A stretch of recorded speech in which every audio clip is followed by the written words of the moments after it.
So today I'm delighted to have Bill Wallsgrove, who is a bit of a guru, I'd say, in the branding world. He has over 30 years experience helping companies with branding, and now he helps agencies establish their brands. And that's particularly one of the reasons I wanted to invite Bill along today, was to talk a little bit more about this.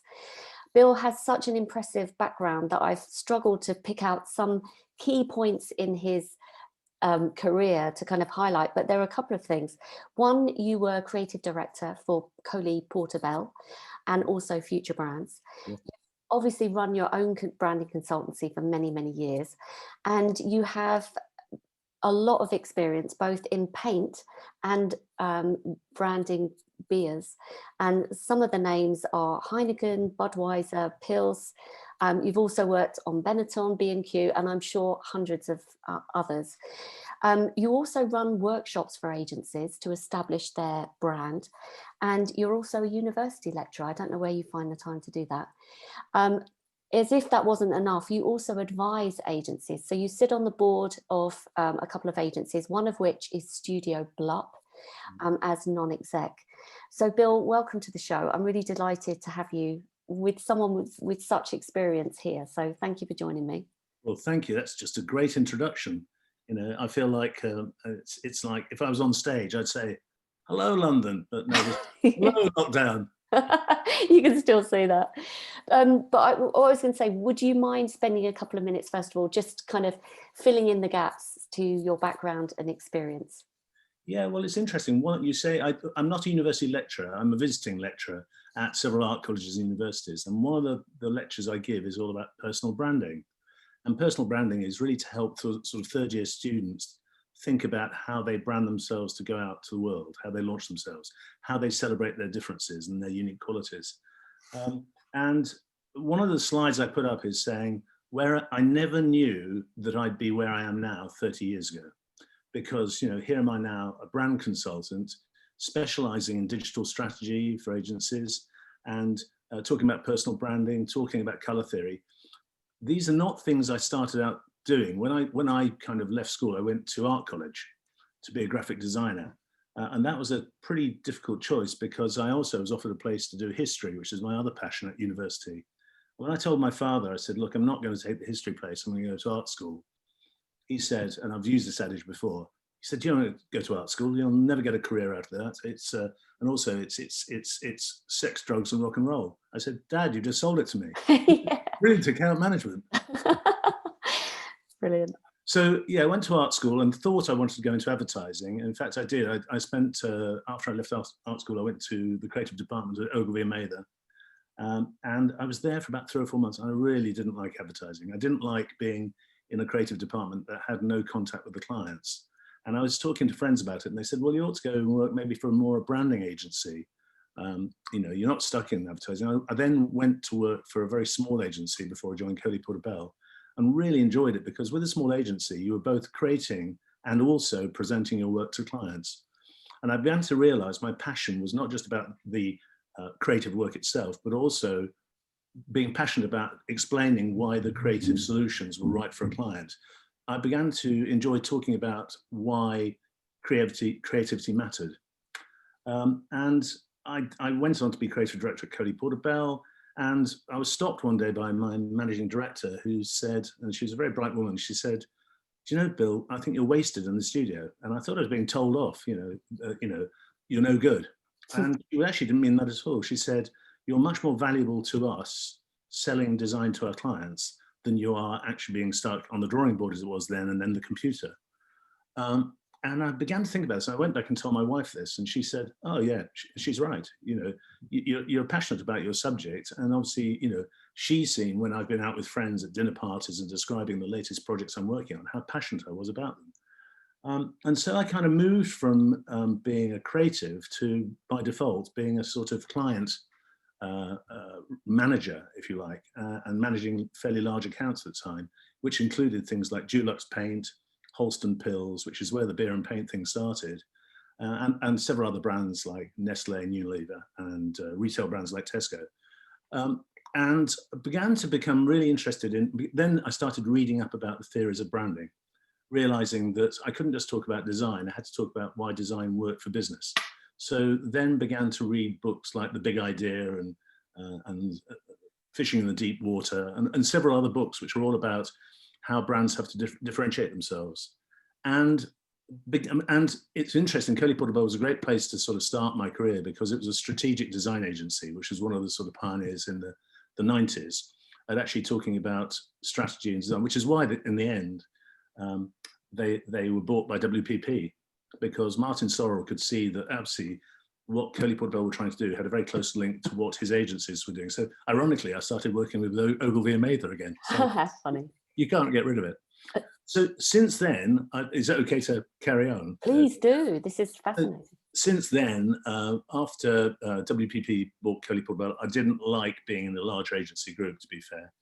And that's when I then broke away and formed my first agency. When I say formed it, I didn't. It was an existing product design company, but I joined it as a partner to introduce graphics and branding into product design. And that was particularly important for new product development, particularly when you're doing beer brands, where you're both creating brand new bottle shapes, which is the product design part, but also creating the branding. And of course, the bottle shape is part of the branding. It's what we used to call 2D and 3D means 6D. It's how it comes together. So I became passionate about new product development, and obviously the branding is part of that. We had that for about 8 years before we sold that to Interpublic, which is the McCann Erickson agency. We then sort of sidle up alongside McCann Erickson. And again, I realized I didn't like being part of an agency group. And that was my kind of, I guess it was my kind of midlife crisis. I said, I'd never really want to work for anyone ever again.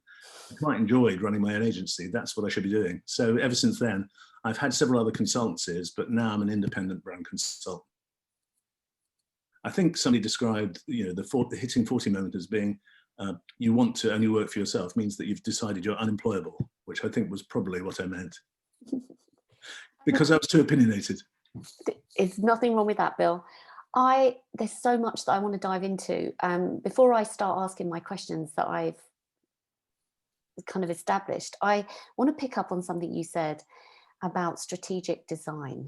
Yeah. And I talk a lot to agency account managers about talking the language of the C-suite, talking the language of business outcomes.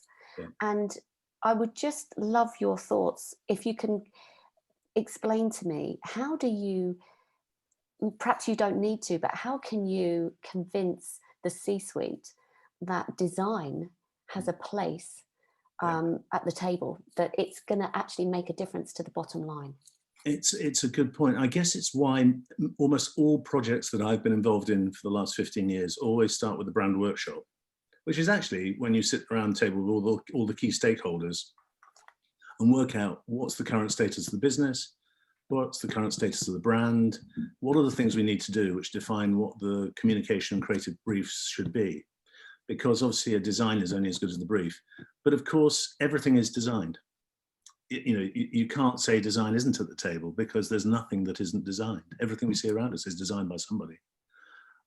Because design doesn't just mean drawing. Obviously, design from a dictionary term means problem solving. So design doesn't mean you have to actually draw something. Design means you have to solve a design. Scientists use design to solve things like creating a vaccine. The brief was, how are you going to create something which is going to attack this particular virus? And what are the solutions? So it's design, and through experiment, you come up with the right answer. But why strategic design, which I think is more key to your question, is if strategy really means, very basic marketing. It means, what are you trying to sell? Who are you trying to communicate to? Where do they gather? What do you want them to do? What's the call for action? It's very simple. It's why I almost hate the word digital marketing, is because it's all marketing. It's selling to people, and it's knowing you've got to motivate people. You've got to provide them with information and stuff which is going to engage them and make them buy something or make them do something. And design is both the process and obviously one of the outputs.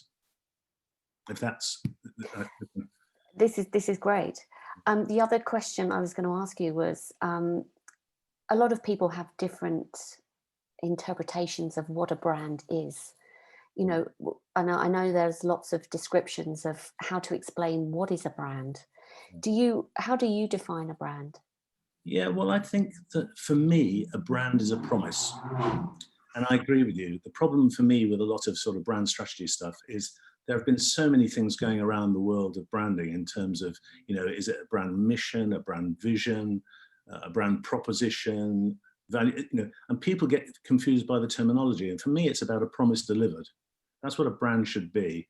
And my latest bugbear, I guess, is a lot of people talking about, it seems to be on vogue, in vogue, whatever the phrase is. I think on vogue we're a group, that's my DJ past. I think in vogue is to talk about brand purpose. And I kind of get slightly irritated by that because some brands do have a purpose and some brands don't. I'm working for an engineering company at the moment and they do fantastic engineering. It's high precision, customized engineering. And they said, what's our brand purpose? I said, I don't think you have got a brand purpose. You've got a brand promise, which is to do highly efficient robotic engineering. And they went, okay, that's fine. Whereas I'm working on another brand, which is all about combustible packaging. Now that definitely has a purpose because what it's trying to do is reduce packaging waste. A purpose is about giving something back to society. Now, whether that's environmental or community or something, a purpose I think is a much more human or earthbound thing. It's not about, if you're just making widgets, you don't have a purpose, you have a promise that we're going to make the very best widgets and we're about efficiency. So I think promise and relevance is what branding is about. I personally use something which I love, which I kind of use in going back to the personal branding side, which is I like the term ikigai. Do you know the term ikigai? No. I've used it in lots of brand workshops, and it's a very simple thing. It's a Japanese philosophy, and it asks. It's really ikigai means your reason for getting up in the morning. What motivates you? And if it was a Venn diagram, sorry, I'll draw a Venn diagram in the end. It's got 4 component parts, and it's what are you good at? What do you love? What does the world need? And what can you be rewarded for? And at the heart of that is your ikigai. And the ikigai really means your personal sense of purpose. And those people, I think, who find their ikigai early enough, they do find things they're really good at, things they love, things that they really need to provide, things that people need, and they can be rewarded for it. They're going to be happy in what they do. I think when you're doing something which doesn't suit your ikigai, that's when there's a sort of dysfunctionality. So I tend to use ikigai to define not just purpose, but your kind of mission. What's your role? What's a brand's role? And if a brand defines what its role is, it will then define what it needs to promise to people and then deliver that promise. And brands fail when they don't deliver the promise that they sell. Do you think that too many companies right now are thinking we have to have a purpose? Because there seems to be a rise in brands having to have some bigger purpose then. I think so. I think, well, I'm not saying it's the emperor's new clothes, but the bit of me thinks that people try and oversell it. I think purpose is very clear. There are some brands who have a purpose and there are some brands who don't. Or should I say some businesses that do and some that don't. Maybe that's me just being very black and white about it, but I do think that when you strive to, give a fizzy drink a sense of purpose, and the way you justify it is saying, we liberate people, and let them express themselves. I kind of go, no, you're just a fizzy drink. I'm sorry, it's I love marketing, but I can also see through the bullshit. I love that you've said that because it almost seems sometimes a bit contrived, doesn't it? That's my problem. And of course, the great thing about marketing now is people are very marketing savvy. I hate the kind of Z generation or millennials or whatever you want to call it, but they're very aware about how they're being marketed to. And I think if you strive to overmarket and you don't use human terms to describe what you're trying to do, because brands succeed now if they're discovered. They don't really succeed by selling hard to people. People discover brands now. And also they like peer-to-peer recommendations as well.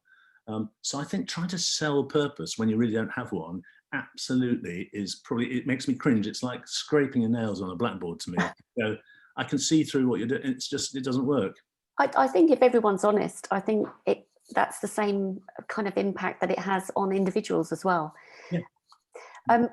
So moving on to thinking about brands, how do you think branding, the process of branding and also brands themselves have evolved over the lifespan of your career thus far? Yeah, it's a really interesting thing. I mean, I read an article recently about the sort of 3 generations of branding. And I thought what was great about that was it sort of, it kind of clearly says because when you think about the history of branding, branding sort of started with almost, what it is, it's putting a mark on your animal in a field. It's all, the Romans used branding for various things, but branding sort of post-war, and I think post-war is really where branding kind of took off in America in particularly, and obviously spread across to here, was all sort of fast-moving consumer good led. And it was all about product performance, and it was all about aspiration.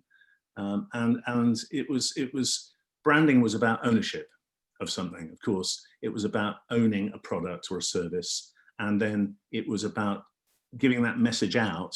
And that's why all the classic kind of David Ogilvy advertising stuff, which was all about pushing messaging out, which engaged people. And that feels to me, that was the kind of first generation of branding. It kind of really changed, I think, at the turn of the century into, now, really. When I say turn of the century, that's my history thing coming back up. But I think now it's much more about it was much more about customer experience, and it was much more service led. And I think you found things like financial services and computer companies and hotel groups and airlines started talking, and coffee brands started talking much more about service and the experience of that brand. How did Starbucks grow so quickly? Well, they branded what should be a very simple process, which is buying a cup of coffee. And I think we've gone past that now. Whereas I think what's happened now is moved, and particularly with the huge success of the technology companies, we've moved into this third generation, which is much more entertainment led. And it's much more about a kind of engaging people's intention. Apple, of course, are the past masters of that. And I hate to say, like many brand consultants, I use that example because, Apple said very early on, Steve Jobs said, we're about think different. We're not about selling computers. We're selling to consumers what they can do with our computers. How can they be creative? What music can they create? What designs can they create? What films can they create?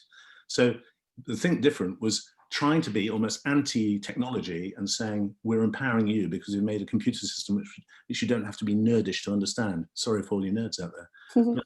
But that's kind of what I think it is now. And I think that's why tech brands have used much more the elements of the entertainment industry. When Apple do a new product launch, it's like a new film being launched, or it's like it's like everyone I know last night was waiting for the new episodes of The Crown on Netflix. God, I even put it in my diary. The Crown's going to be on Sunday night.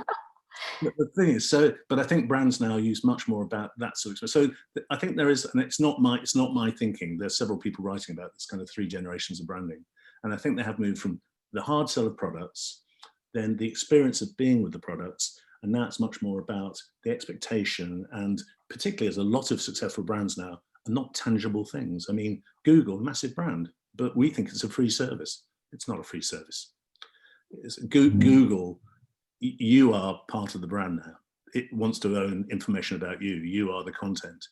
And so, and I think it's interesting how brands that were traditionally FMCG brands are desperately trying to catch up with that. That's what, so to use my fizzy drink, I will call it out, but when Pepsi Cola did that awful ad, I think a year ago, which was sort of young people marching, protesting in the street, not protesting about anything. It's just, we're Pepsi and we're providing people with the power to go out on the street and protest. And of course, the blank signs not really protesting anything. And that's when, going back to the 2 things I was talking about, it's trying to pretend you've got a purpose. Your fizzy drink is motivating people to go and talk about revolution on the streets. And also, trying to pretend you're involved in entertainment that you're not. It's just sort of, don't try and pretend you're, and the problem is, young marketeers, I think, jump on a bandwagon very quickly and they say, we've got to have a purpose, we've got to be relevant, and they don't stick to their knitting. Maybe this is just me being the victor, what is it, Meldrew? Yeah, of branding, it's, you can see through it. And I just kind of, and I kind of watch how my son engages with branding as well. And, him growing up, just seeing the brands that meant stuff to him, and the fact that I don't think he has ever really looked at a laptop. I think he uses his mobile phone for everything. And the brands that he has loved and liked have been usually fashion brands, music brands, Spotify is big to him. It's just, he's not particularly, wax lyrical about, the history of fast-moving consumer goods, how Unilever, with sunlight was one of the first kind of brands, but it doesn't mean anything to him. I'm interested in the history. He's actually interested in what engages with me. What do I use? And I remember when he first, I said, look, I was with him about 10 years ago. Oh, probably I've got the timing wrong. And we'd had dinner. I said, I'll just go out and get a taxi. He said, no, I'll get you an Uber. I went, what? So, he was introducing me to brands long before I knew about them. I love this. There's so much here. And I love that first, second and third generation branding. I think that's really clear to understand. Yeah. I mean, just this, I don't know if you've got one off the top of your head, but given that we are in this third generation, it's all about entertainment and expectation. And I can certainly see from my partner's son, actually, following fashion brands, they have the drop of the new range of clothing that everyone's lining up in the streets for. So I can see what you're saying about this. Do you think that there are any FMCG type brands that are doing that well? Oh, that's a really interesting one. No, is my answer. There's none. I've kind of gone. It's more kind of retailers, I think, online retailers who've been smarter than anyone at engaging people. I don't think FMCG brands themselves. And I think actually there are things like good design on shelf and stand out, good packaging, and good advertising still matters. I don't think these things are dead. And of course, advertising it could be just a fantastic YouTube campaign. It could be just a fantastic, but wouldn't it be great if they got podcasters like you or bloggers talking about how great their brands were to people who actually bought into them? I know that my partner's youngest daughter, she sells fashion through Bing Bop and Bang Bap. I don't know what it is. I don't know what it's called. And she uses TikTok. And I'm going, I have to admit, I'm lost now. Whatever you're doing it well. But she seems to love watching people dancing in her clothes that she's made. But, whatever.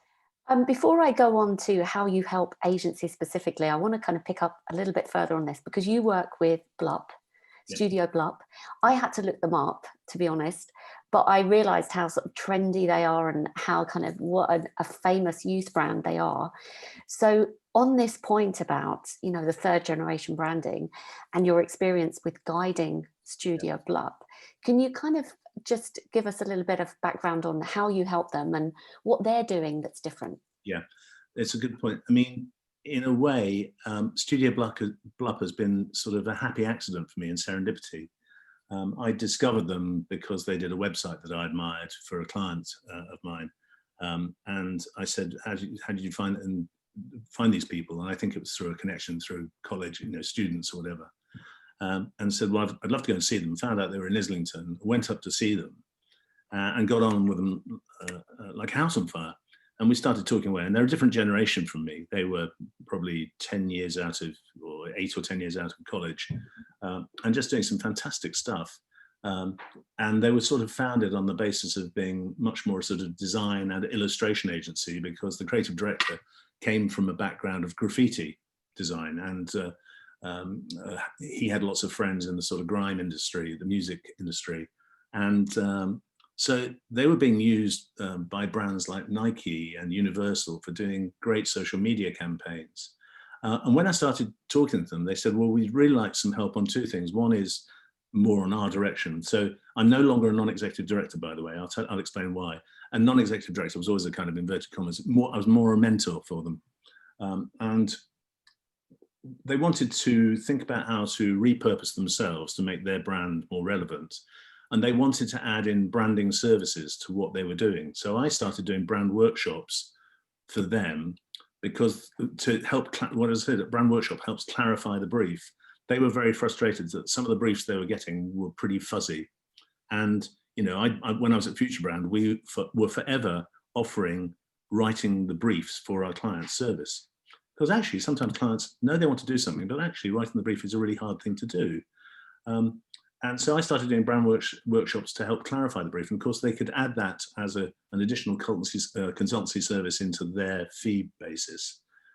So I was both a mentor, but also doing projects with them. But for them, I began to say, stop trying to pretend you're a design company. It's quite obvious you're not a design company in the classic sense. What you are is a much more like a style house. You have a very idiosyncratic style, which people really love because it's relevant, it's now, it's funky, it's cool, fab. I can use all the 60s groovy words you want. But I just thought it was a very engaging style, and their social media reach was huge. Their Instagram page is fantastic.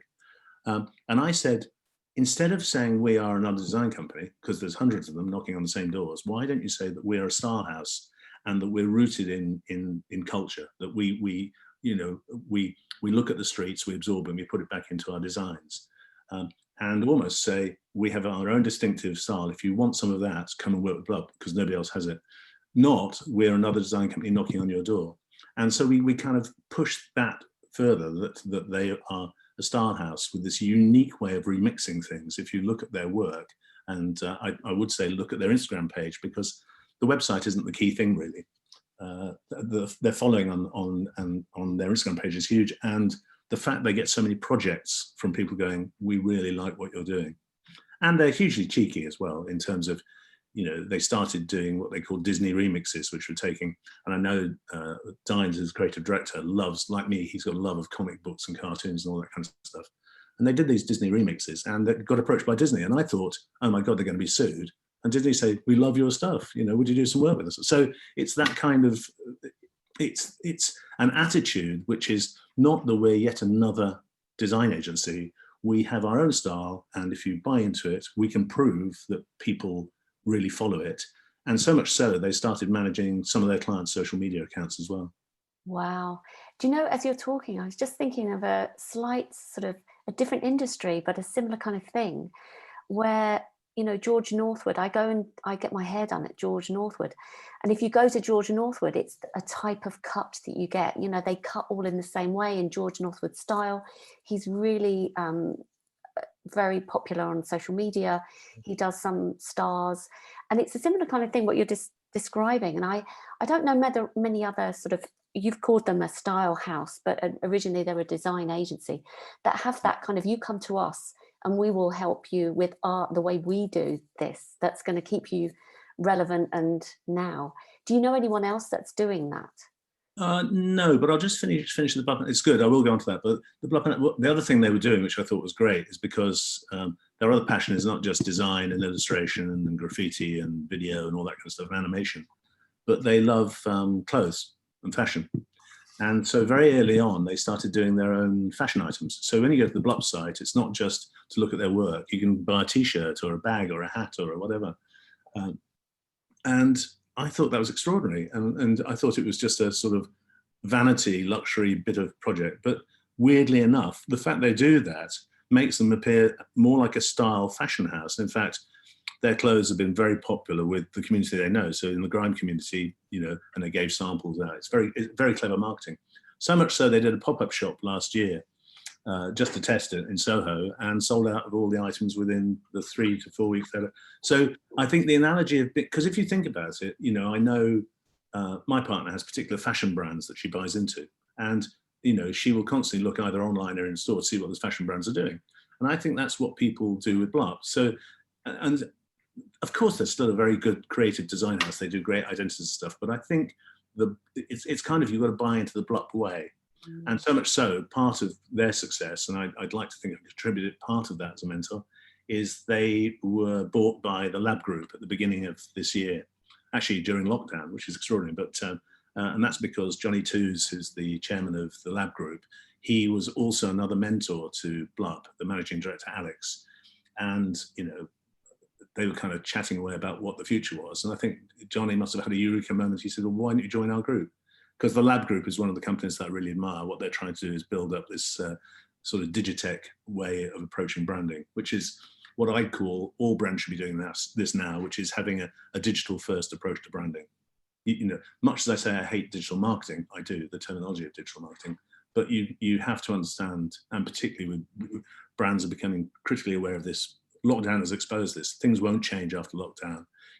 All sorts of things that happen, the way people work from home, the way people buy things, the way people engage with things, as soon as who was the biggest sufferer when they announced there's potentially a vaccine? Zoom shares must have dropped, you know. That's so true. What is a digital first approach to branding?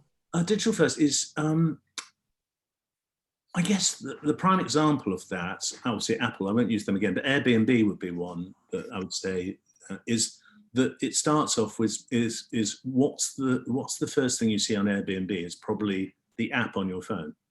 Okay, so if you work backwards from what's the app on our phone, we have to have a distinctive app on our phone and create the brand backwards from there. You know, how then does that identity express itself across different social platforms? How does it engage as a website? You know, I used Uber, you could use Deliveroo. All of these brands have realized it's about digital first. Whereas a lot of the companies I'm working for now haven't thought about that at all because they designed their identity maybe 15, 20 years ago when it was much more a print-based world. So the identity actually can't be transformed to a digital first brand. So most of the work that we're doing, particularly I do a lot of work here in Brighton, my other part of my job is with a company called New Juice. And almost all the work, we're much more sort of, I'd say, a classic purist typography-based company. We create classic identities, but we are a digital agency as well. So we work from what's the smallest place your brand is going to be seen. You know, it's going to be, if you're a B2B business, it's going to be your website and probably your LinkedIn page. So work out how those things work. And also from a digital first point of view, realize that don't put repetitive copy in because Google doesn't like that. Make sure you say the same thing, but you say it in various different ways. So you begin to, digital first means make sure that your identity works at the finest point it has to, work backwards from there, but also think clearly about the words that you use, you know, understand how organic search works. And so there are a lot of tools of how digital branding works that you need to incorporate in your next generation of branding. So literally, I love working on brand new briefs and working on some great ones at the moment, but I love working with companies who actually come to a realization that actually probably we need to go into the next generation of our branding. It's not fit for purpose anymore. This is so fascinating. I'm loving it. To that point, there's obviously agency owners, leaders listening to this thinking, I love what Bill's saying. And actually, the first question for you is, why would an agency come to you about their own brand when a lot of them are experts in branding themselves? Actually, weirdly, it came about, I've done more for Brighton agencies than I have for London agencies. It came from my Blup experience. I didn't change the way Blup looked, but I changed the way they talked. It's a different thing. Is sometimes because when you're not an employee or a shareholder or a director, you can see the wood for the trees. It's what consultancy is. You can stand back and be more objective. And sometimes, so when I was trying to explain the benefit of using brand workshops, quite often an agency would go, can you do a brand workshop on us? Because it's a bit like doing a health check or an MOT.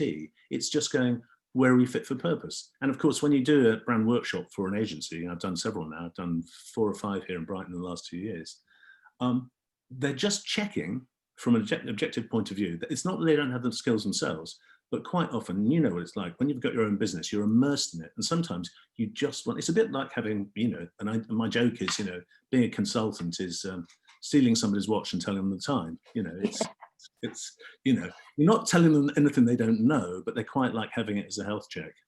I so see that, and being a consultant myself, it's so true. And you're right, you get so immersed in your own business, you cannot see it objectively. You cannot see the wood from the trees. So I love that. Can you, I mean, do any particular agencies spring to mind, apart from obviously the ones that we've mentioned, that do their own brand really well? Yeah, I think my favorite agency at the moment is one called You and Mr. Jones. Do you know You and Mr. Jones? I don't. Actually, do I? It kind of rings a bell. Well, I think what's clever about, they're an American agency, and they were founded by somebody who's rooted like you in advertising, but began to realize the world. They call themselves, you know, they are helping brands through Digitech. They're helping brands understand how to use all the skills out there to be more effective. I love the brand name as well, mainly because I'm a soul fan. So, you know, if it's a Billy Paul, me and Mrs. Jones, it used to be, when I was a DJ, it used to be the song I played at the end, you know, it's what they call the dance section. There's another phrase for it, which I won't use. Bill, how did you manage to squeeze in DJing as well? Is there Oh, no ends to your... I've been an owner of a house music label. I've been an investor in a nightclub. Wow. Well, no, it's kind of you follow your hobbies. I mean, look, I failed miserably at the things I really wanted to do, if you want to know my ikigai. So I'm not centre forward for England, never was. Never played for Arsenal, and never a successful drummer in a band. So all of which I've tried. And you know what they say about people who fail at being musicians themselves? They become DJs. They play other music. When you realise you're no good at making your own music, play other people's. Yeah. Sorry, I completely cut across you there. So You and Mr. Jones is... You, Mr. Jones, is just, it's worth looking at their website. It's just, I think they're very clever. And I'd say the lab group are probably following a similar model whereby it's much more using thinking about neuroscience, thinking about behavior. It's much more, you can't motivate people if you don't know more about the psychology, about what motivates people. And I think, so it combines this I think you, Mr. Jones, do it very well, which is it combines research, it combines constantly having your finger on the pulse in terms of how platforms are changing. It requires creative solutions to navigate those. So they're what I could call a post-advertising agency. Because I think the old advertising agency model is dead, but that's another thing. Okay, brilliant. I'm going to have to look them up.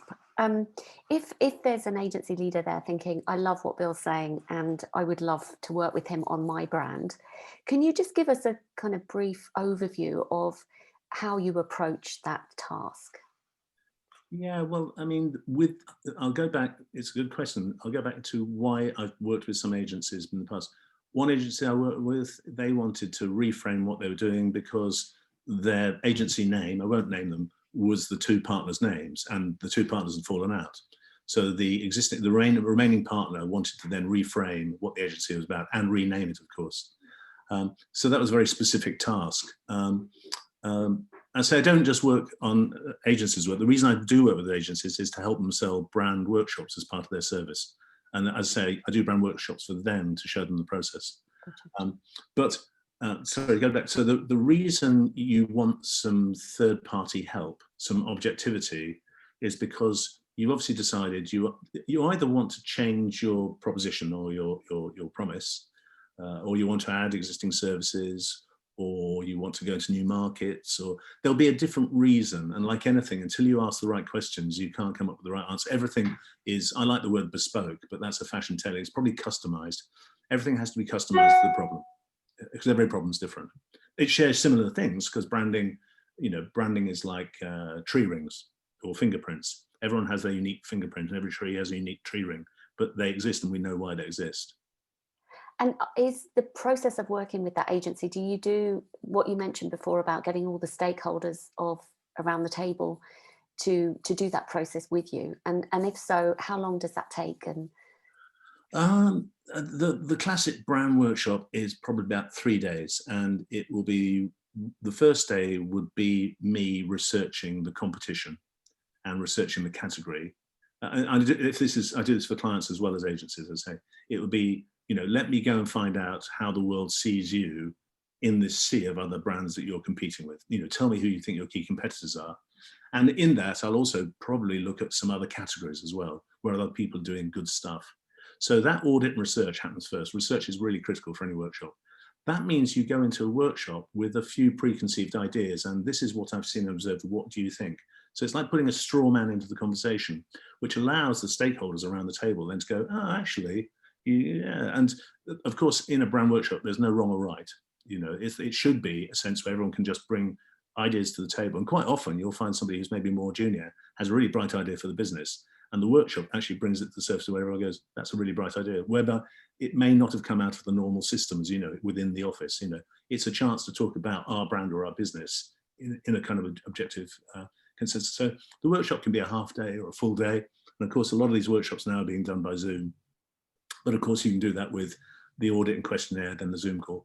And then the third part is the report which comes after, which will be based on everything that everyone said. This is what you said. This seems to be the consensus. This is the criteria for the brief that you set yourself, which is usually a new communication strategy. It could be, a new look. It could be a creative brief. So it's three parts. As I say, it's the research, the activity, which is the most critical part, and then the honest, objective review of what you all collectively said. So putting, as I said, it's the watch back to you, isn't it? It's almost putting the mirror and saying, this is what you are, and this is what you say you want to do. Is that right? And of course, if they then say that's right, that can either go onto a creative brief, which I can feed into one of my agencies, or they can feed it back into their existing agent. It doesn't require me to then do the work. However, sometimes it does, because you know what it's like. And we'll go on to account management. When people like the way you talk about things and they like the way you think, they'll work with you. It's nothing to do with I have a unique process or I have a unique proposition. I have a personality, and I have, I hope, a promise, which is if people like my personality, and some people don't, I can understand that. And if people like what you're promising, they'll work with you. So I love workshops because I guess in the same way that we all probably like counselling, whether it be the counselling of friends or a professional counsel, whatever your situation in life is, sometimes you do need to stop and take stock. Totally agree. I think this is and actually I can see why this is so valuable, both for agencies who are looking to look at their brands in more detail for themselves, but also, as you say, as a service that you step into that role to help agencies with that thing. Because many agencies I work with, for example, they don't profess to be experts in branding, and yet through working with their clients, this comes up and the need comes up. But it's not something that they offer in-house. So this is great to know that you do this. Let's turn our attentions to account management, because many of my audience are account management. And having worked in the industry for so long, Bill, I'm just really interested in, first of all, asking you the question, where do you see the value in account management? A good account management is so critical. As you and I both know, we're involved, we have been and are involved in the whole thing about relationship audits anyway, where, account management is about understanding the nature of both the business you're working with and also the people you're working alongside, who your counterparts are in the business you're working for. So I think the value of account management is, sometimes, as I say, I had to learn it by default because I moved from being a creative into being a client director. But I tend to use the same things I use in my personal relationships. It's all about listening carefully, knowing when to talk and when not to talk. I think it's a lot to do with empathy, because sometimes what you're being told to do isn't actually the whole brief. And sometimes if you've got some empathy and you begin to ask the right questions, you unearth other aspects of the brief which are equally as important. And of course, that's really important from account management, because good account managers actually can take one brief and turn it into two. It's that kind of thing. Write a proposal. I always say this to people. Whenever you write a proposal, your proposal might be about one activity, but always put a last sheet at the back of the proposal. Did you know we do these other things? Because it doesn't matter if that's just seen as being a wasted page or a wasted PDF. At least, because sometimes people go, I didn't know you did that. Oh, actually, you do copywriting. I didn't know you did. We've actually got copywriting. So it's got to be a sprat to catch a mackerel. Good account management should be about, of course, it's about continuity. It's obviously about success. It's about making sure that what is promised is delivered on time, at cost, accurately. But I do think it's this, and the other thing, of course, with really good account management is, as I said about workshops, research is so critical.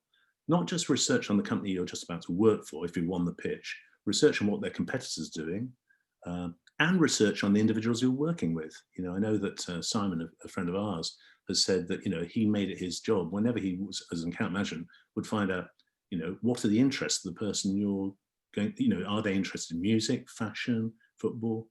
I mean, the weird thing for me is I know when I've been a successful account management because some of my great friends on LinkedIn are former clients of mine.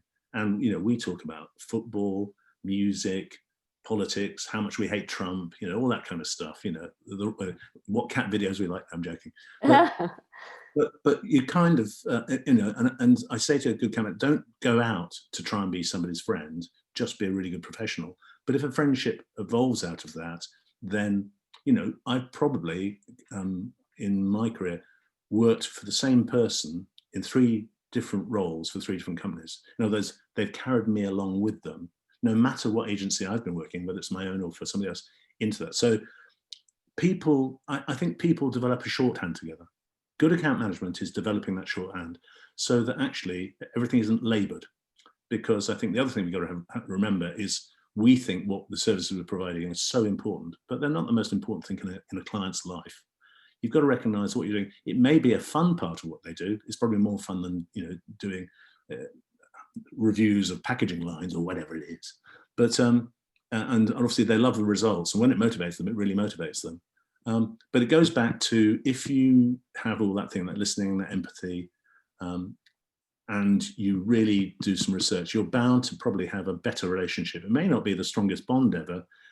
You either want people to like you and like what you do, or just to really like what you do.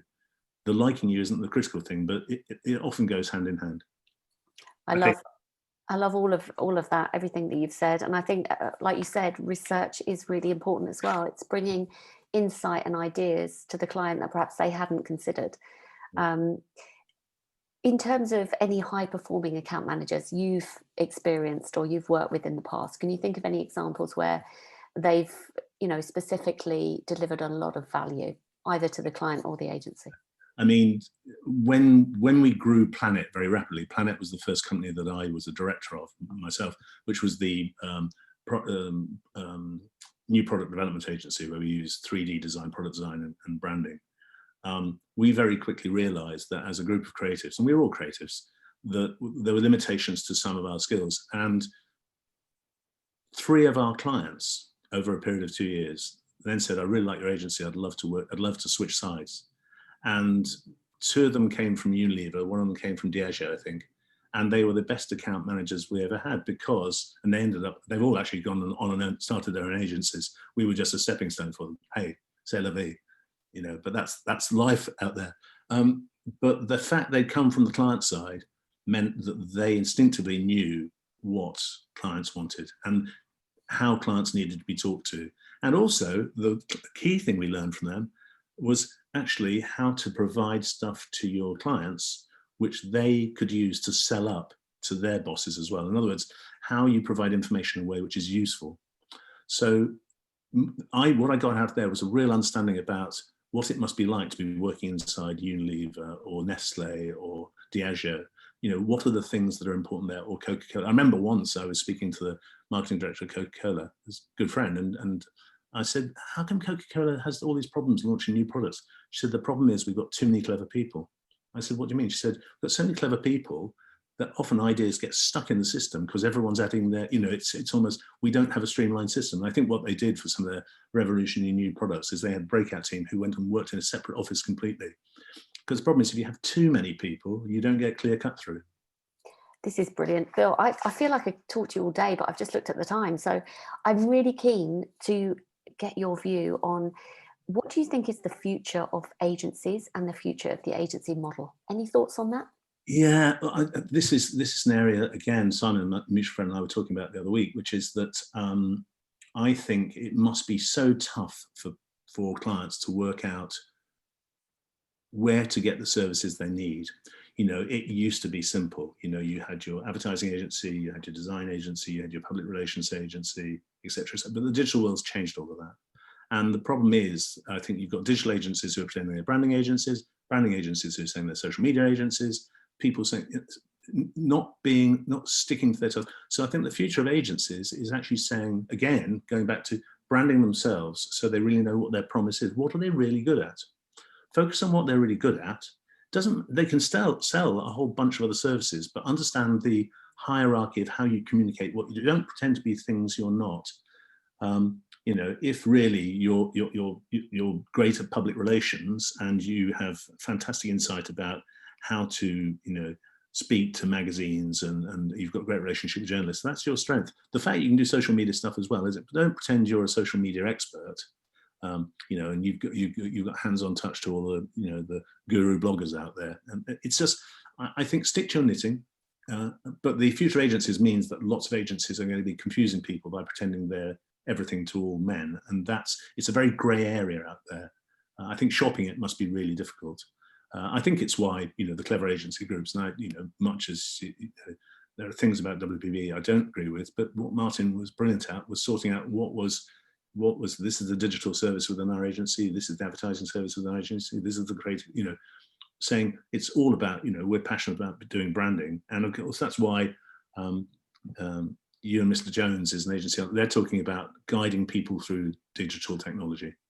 That's what we're best at. And then, okay, well, what's the service that you need to guide you through this changing digital world?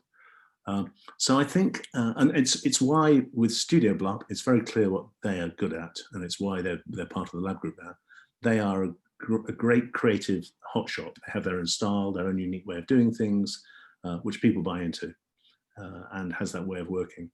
And with New Juice here in Brighton, we know that we're not a B2C agency. We're much more a B2B agency, where we love doing business to business brands, and we've worked on several startups. They're probably my favorite kind of work at the moment, which is where you've got a blank sheet of paper. So when we don't claim to be things that we're not, we say we're a branding agency that has our finger on the digital pulse. It's fairly clear. I think that makes so much sense. Stick to what you do really, really well. Yeah. Just finally, to wrap up, do you have any sources that inspire you, sources of information, any books that you've read that you think would be particularly relevant for the audience to read, that would help them either with their thoughts around branding or account management? Or anyone that you follow that you think that would be... Not so much books. I hate to say it, I'm not really, the only book I've really loved reading recently is The Body by Bill Bryson. And that was a very poignant book to read right before this whole COVID, because it talks about, the immune system and things like, so learning about your own body is pretty interesting, but that's irrelevant to what we're talking about. I guess the people I really follow are people like Mark Ritson. Yes, I follow him, yeah. Just because whether you agree with him or not, he pumps a lot of stuff out there, which is worth it. So it's like anyone, you can agree or disagree, but at least there's stuff that's being put out there. I really like Michael Wolff. Now, don't get confused. There's two Michael Wolffs if you Google it. One's a journalist, not the person I mean Michael Wolff, who used to be the creative director of Wolff Olins, the branding agency. His website, which has got an A to Z of branding, is fantastic. It's quite frivolous and lovely, but I know him personally, and he writes stuff on LinkedIn, which I always read, and I like his website. So it's not books. It's magazine articles. There's just some great people out there. I could go through a long list, but I think it's kind of definitely. I'd suggest Michael Wolff if you're a creative. I think if you want to, if you want to know what your clients' needs are, you've got to be reading Marketing Week, and Mark Ritson has great views about marketing. Agreed. And marketing changes all the time. Great advice, thank you. And just finally, if anyone's listening to this thinking, Bill sounds fantastic, I'd really like to kind of contact him. First of all, who would you like to be contacted by, and how would they do that? My real passion for the moment is helping people. The lovely thing about, not lovely thing, if there's any good news, but lots of people are coming out of woodwork who want to launch their own new businesses. So I think that it's been a lot of time for people to do their own Dragon's Den in their head, going, actually, maybe is this the way I want to work again? I've had an idea. So there are lots of new businesses being formed or new entrepreneurial ideas happening. And I love working on those, because quite often it is I'm working on one at the moment, which is an absolutely brilliant idea, but they haven't really got a brand name, or the one they came up with is not really clever. They hadn't really researched. The branding wasn't really important for the business idea. I can help on the branding side. So I love startups. Particularly, I can really help those. And of course, the other thing is, because I'm not an agency with overheads, I can give much more of a personal service, which is value for money, I have to say, people. I'm advertising now, that sales channel. So I love that. And of course, I love working with agencies, but I've kind of restricted myself now to working. I've kind of done my job with Blup. I'll still be working with them, but they're now part of the lab group, and that's their more extended family, which gives them international reach. Doesn't mean I don't still work with them. But I'm really enjoying working here in Brighton with New Juice, because the great thing about, I weirdly moved to Brighton to work from home 7 or 8 years ago. So I kind of think I'm Nostradamus. I predicted it. Yeah. I knew it. It was in the runes. Yeah. But the lovely thing about working in Brighton is they're very small agencies here, but the sense of collaboration is huge. That it's a kind of mini Silicon Valley. there are so many digital companies and so many games developers, and just really diverse. And wide Sussex is great. You can connect with people, and I've connected with great video makers, animators, all sorts of people. So I think the future model of the agency of the world, from my perspective, is we're going to keep very lean at New Juice, but it's a bit like a film production company. You bring the right people in when the right brief needs them. You don't need to employ them. It's much more about the collaboration. And Brighton seems to have a great collaboration culture, partly because it's essentially, I think it's Camden by sea. You know, it's got a love of the music and arts, which is, you know, that's why I lived in Camden for so long. Amazing. Bill, listen, I feel like I talked to you all day. This has been absolutely gold. Thank you so much for spending the time with me, sharing all your knowledge and all your views. I think it really has been fantastic. So thank you so much for joining me today. It's always a pleasure, Jenny. It was great to be introduced to you, and I think your podcasts are great. And I think that the other thing is podcasts are something which have been hugely helpful during lockdown. I think I've certainly enjoyed doing several now, and it's got me listening to a lot as well, which is, again, it's weird, isn't it? That I just don't read books as much. I think you should do one yourself. I've got an idea for one. Okay, all the best. Thank you so much, Bill.